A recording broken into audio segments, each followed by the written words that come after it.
Terima kasih Ketua. Assalamualaikum warahmatullahi wabarakatuh. Salam sejahtera buat kita semua. Yang saya hormati teman-teman di Komisi 3, yang saya hormati juga Pak Mahfud MD, kemudian juga Kepala PPATK, dan juga jajaran yang ada di ruang rapat ini. Sebenarnya saya nggak mau bertanya Pak Mahfud, tapi saya terkejut Pak ketika Pak Mahfud tadi di ending pernyataan mengatakan begini Pak. Kasihan Bu Sri Mulyani. Apa yang disampaikan oleh Bu Sri Mulyani di depan Komisi 11 itu tidak berdasarkan fakta. Apakah benar Pak Mahfud menyatakan begitu tadi? Kalau tidak salah kita bisa putar ulang. Benar ya? Ini ada dua hal nih Pak. Pak Jokowi percaya Menko Polhukam. Saya yakin juga Pak Jokowi percaya Sri Mulyani. Berarti ini yang bohong siapa ini? Menurut Pak Mahfud, ya Pak Mahfud yang benar. Bu Sri Mulyani bicara tanpa fakta. Coba kita tanya ke Bu Sri Mulyani, mungkin Pak Mahfud, mungkin ya Bu Sri Mulyani juga akan bilang seperti Pak Mahfud sampaikan. Pak Mahfud bicara tanpa fakta. Saya yang benar, kira-kira begitu lah Pak Mahfud. Bisa terima Pak ya. Jadi ini perlu teman-teman di Komisi 3, saya kira ini bukan persoalan yang ecek-ecek ini ya. Ini persoalan serius buat saya. Ketika Pak Mahfud 8 Maret menyatakan ada 300 triliun transaksi mencurigakan di Kementerian Keuangan, perlu kita bold ini ya. Yang kemudian ada saut bersaut yang agak bergeser lah. Jadi gara-gara statement itu damage-nya is done gitu lah, kira-kira gitu. Kenapa begitu? Mantan Ketua PBNU menyampaikan bahwa seolah-olah mengajak gitu ya, kalau ini yang terjadi di pajak, karena momentum atau statement Pak Mahfud itu tidak terlalu jauh dengan kasus yang sedang ramai dibicarakan. Opini publik pasti Pak Mahfud mengarah ke pajak, pasti itu, nggak mungkin tidak. Sehingga di media sosial saya lihat banyak sekali ajakan untuk memboikot pajak. Ini yang saya baca. Ini kan sudah ada kegaduhan ya menurut saya yang perlu kemudian diluruskan. Kemudian Pak Mahfud MD ketika rapat dengan PPATK, saya sengaja tidak bertanya Pak. Kenapa? Karena saya anggap sudah anti klimaks.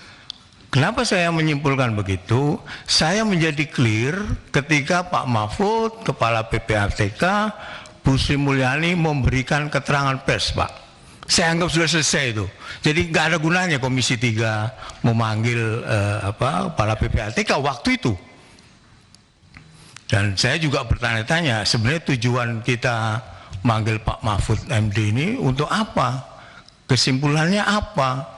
Kalau memang apa yang kita mau sebenarnya kan bagaimana membuat terang 349 triliun itu.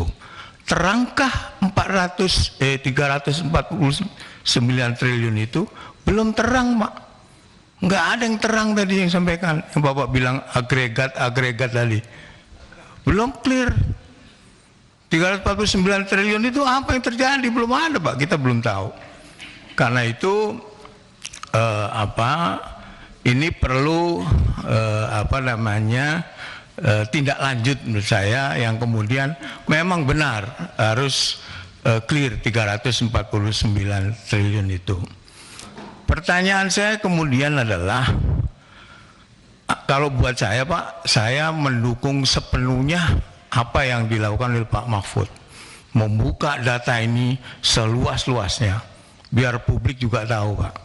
Tapi kan publik sekarang sampai hari ini hanya tahu bahwa ada 349 triliun transaksi mencurigakan. Tapi seterusnya nggak ada apa yang harus dilakukan gitu. Yang lebih penting adalah bagaimana penegak hukum, polisi, jaksa, KPK dan juga BPNS ya, itu menyelidiki apa yang disampaikan, data-data yang disampaikan oleh PPATK di ruang yang semestinya gitu ya. Apa yang maksud saya ruang semestinya adalah ya dalam proses penyidikan. Yang berikutnya Pak Mahfud, saya awam hukum Pak. Saya jauh pengetahuannya dengan Pak Mahfud yang profesor di bidang hukum. Tapi saya punya pengalaman kerja di lembaga yang ngurusi soal hukum Pak. Sehingga ketika ada statement, ada transaksi mencurigakan, TPPU bukan korupsi. Udah disimpulkan bukan korupsi. Irjen di Kemenku menyatakan itu bukan korupsi. Siapa sebenarnya yang berhak menyatakan itu bukan korupsi atau korupsi? Sepanjang yang saya tahu, TPPU itu ada namanya pidana asal. Saya mohon dikoreksi Pak Mahfud, saya awan hukum. Jadi ada pidana asal, predikat krimnya itu harus ada. Ini TPPU atau bukan. Nah, pidana asal itu bisa berasal dari korupsi. Jangan disimpulkan tidak ada korupsi di sana. Jadi Pak Mahfud, saya ingin tahu apa dasarnya dari pernyataan bahwa 349 triliun itu bukan korupsi. Yang terakhir Pak Mahfud, ya saya memahami apa yang ada di perasaan Pak Mahfud ya, sehingga di awal tadi agak ada emosi ya. Saya memahami itu. Mungkin Pak Mahfud setelah mendengarkan apa yang terjadi ketika ada rapat Komisi 3 dengan PPATK. Tapi saya mengingatkan pada kita semua, apakah itu anggota DPR Komisi 3 maupun yang di depan kita ini, Menko Polhukam, Kepala PPATK, semua itu punya kotoran Pak, punya sisi gelap. Mungkin ketika kita berkuasa tidak ada yang berani mengusik-usik itu. Saya alhamdulillah oleh Allah Subhanahu wa taala diberi kesempatan bekerja di lembaga yang saya jadi tahu banyak Pak tentang kotoran-kotoran orang lah, kira-kira begitu. Tapi itu saya simpan saja gitu. Jadi saya meminta teman-teman di Komisi 3 jangan mengancam-ancam, Pak Mahfud juga jangan mengancam-ancam juga, karena sekali lagi menjadi anggota DPR cuma 5 tahun, itu pun kalau nggak di PAW gitu kan. Jadi Menko Polhukam juga gitu Pak Mahfud, belum tentu 5 tahun loh.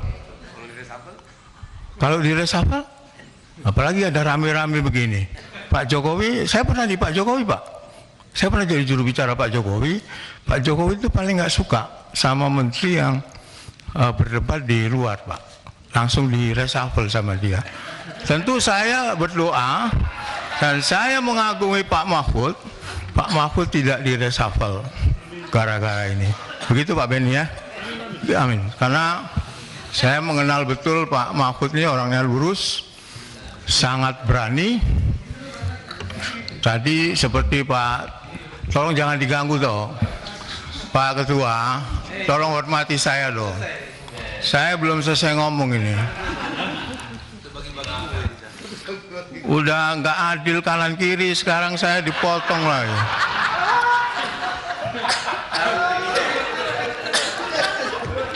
Jangan begitu Ketua. Kita harus menghormati tamu kita juga. Kalau kita sedang ngomong kemudian rame itu kan nggak elok lah. Nah, ini publik Pak Mahfud, publik kalau saya pahami lihat di media sosial itu semua mendukung Pak Mahfud Pak. Saya juga mendukung Pak Mahfud. Karena apa yang disampaikan oleh Pak Mahfud itu sejalan dengan apa kemauan publik ya. Bongkar aja. Pak Mahfud saya pernah dengar juga bahwa sekarang ini Pak, korupsinya lebih gila dibanding Orde Baru. Pak Mahfud ini yang menceritakan, saya mendengar itu. Saya nggak tahu itu benar atau tidak, tapi saya menonton itu Pak Mahfud bicara itu. Lebih gila Pak dibanding Orde Baru. Zaman Orde Baru itu menteri, ini kata Pak Sarwono Pak ya, kita ulangi lagi nih. Zaman dulu menteri nggak ada yang korupsi, anggota DPR nggak ada yang ditangkepin KPK karena nggak ada KPK ya. Sekarang ditangkepi KPK. Jadi tapi sekarang lebih gila lagi. Ada jaksa yang ditangkap, ada polisi yang ditangkap, ada anggota DPR yang ditangkap. Yang tadi disinyalir oleh Pak Mahfud katanya ada yang Markus. Tapi makin parah dibanding zaman Orde Baru.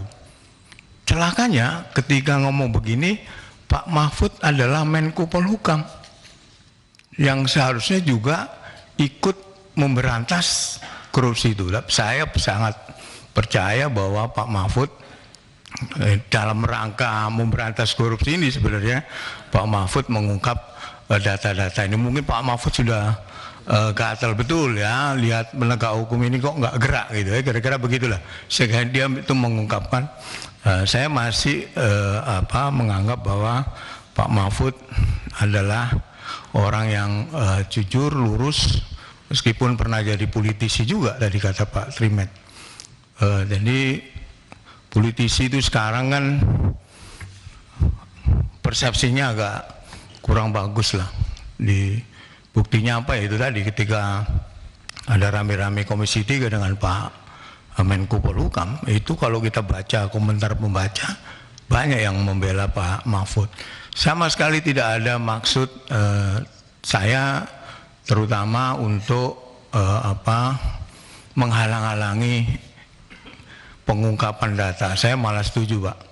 Bahkan undang-undang tadi yang Bapak sampaikan, undang-undang perampasan aset, saya tidak hanya 100% Pak Mahfud, tapi saya 1000%. Pak Jokowi sekarang Pak, itu didukung oleh 7 fraksi. Koalisi Pak Jokowi ini kuat betul ya. Kalau dia juga serius undang-undang perampasan aset, pasti jadi Pak. Mau bukti gak? IKN Ciptaker jadi juga Pak. Jadi perampasan aset itu saya hakul yakin akan kemudian mempermudah dan memperlancar pemberantasan korupsi di negara yang kita cintai. Yang kita semua prihatin Pak, emang korupsi ini luar biasa sekarang ini, di mana-mana ada, bahkan di ruang-ruang yang terhormat Pak Mahfud ada korupsi, di ruang-ruang yang sepi dan agak remang-remang ada korupsi. Hakim Agung ditangkap, Ketua MK ditangkap Pak. Saya dulu TikTok tuh sama Pak Mahfud, kalau Pak Mahfud masih ingat ya, saya mengagumi Pak Mahfud Pak dulu. Sama Pak Benny, dulu saya kagum betul waktu ketua MK itu luar biasa Pak Mahfud. Nah karena itu saya ingin, pertanyaan saya cuma satu tadi itu Pak, yang soal definisi tadi, diksi itu. Saya agak bingung Pak, dengan pernyataan termasuk pernyataan Kepala PPATK itu. Siapa yang bisa menyimpulkan TPPU? Bukan PPATK Pak. Dulu saya menyebut data PPATK itu semacam raw material ya, yang bisa digunakan oleh penegak hukum. Penegak hukumlah yang kemudian memutuskan, oh ini terjadi tindak pidana apa, korupsi, kemudian lanjut ke TPPU. Jadi bukan kemudian data yang bersifat analisis itu disimpulkan sebagai dugaan TPPU. Masih jauh Pak. Ini ada Pak Kabar Eskrim, saya kira Pak Kabar Eskrim juga setuju Pak ya dengan pernyataan saya kan? Benar kan Pak omongan saya? Terima kasih. Karena itu Pak Mahfud, saya sepenuhnya Pak mendukung langkah-langkah yang Bapak sampaikan. Sekali lagi saya mengingatkan pada kita semua di ruangan ini jangan saling ngancam. Ya, yang lurus itu kata teman saya hanya penggaris Pak. Semua yang ada di ruangan ini pasti punya Pak kotoran-kotoran yang menempel. Dan saya diberi anugerah sama Allah Subhanahu wa taala banyak mengetahui itu gitu. Nah, tapi saya kan tidak kemudian main ancam juga. Jadi anggota Komisi 3 jangan mengancam juga. Pak Mahfud juga jangan. Ini Pak di media ini langsung ada judulnya Pak. DPR Markus. Mahfud MD .2 DPR Markus. Ini orang kalau baca judul doang kan damage lagi nih Pak. Sudah persepsinya jelek. Saya sekarang jadi politisi juga. Jadi kena juga. Padahal saya nggak ngapa-ngapain juga Pak Mahfud. Jadi ini tolonglah semuanya ini ya. Jangan main ancam-ancam gitulah. Jangan juga mengancam Pak Mahfud. Saya tahu Pak Mahfud ini. Dia akan rela meninggalkan jabatan dan bahkan nyawanya dipertaruhkan untuk harga diri Pak Mahfud. Dulu. Enggak dulu. Ya, jangan diinterupsi. Kalau anggota ngomong nggak boleh diinterupsi Pak.